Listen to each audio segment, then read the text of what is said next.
Good morning everyone.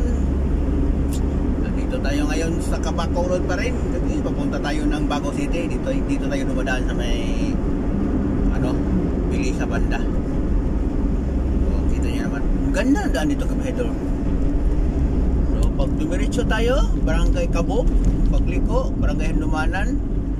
Pagliko sa right side, Pahanukoy. Ayan. Diyan tayo laliko, Kabahedor. Pupunta tayo ng Pahanukoy area. Bakit tumatras ka? So ito, papuntang Pahanukoy. Kita niyo, Kabahedor. Ganda talaga ng daan dito sa Bacolod City. Malawak, malapad, no? Kahit mayroon nakapark sa mga gilid-gilid, okay lang yan kasi malawak ang daan eh.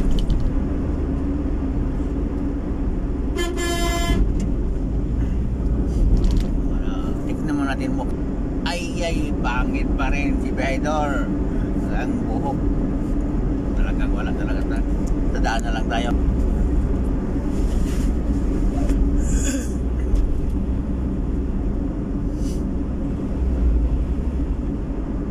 Paglabas nito ko, Bahedor, ang Pahanukoy, tapos diretso na tayo sa Bago City. Yan ang buhay natin, Bahedor. Pag pinakita ko na naman sa inyo ang papuntang Pahanukoy, Bacolod City.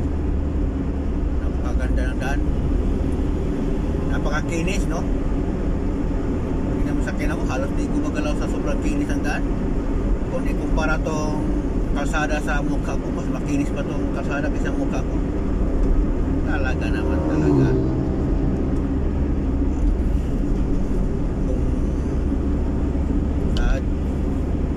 Napakagwapo ng daan.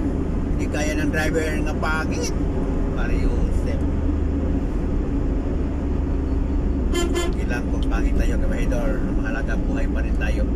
Nakita natin yung mga bagay-bagay na hindi dapat makita ng mga patay. Medyo lang tayo, Kabahedor. Medyo malayo ang biyahe. Malayo pa. Papunta pa tayo ng Bago City. Tapos papuntang Maaw. Napakalayo pa talaga.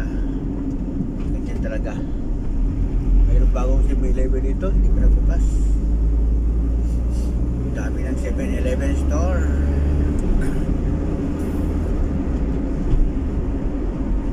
Ganda talaga pag may malaking kahoy.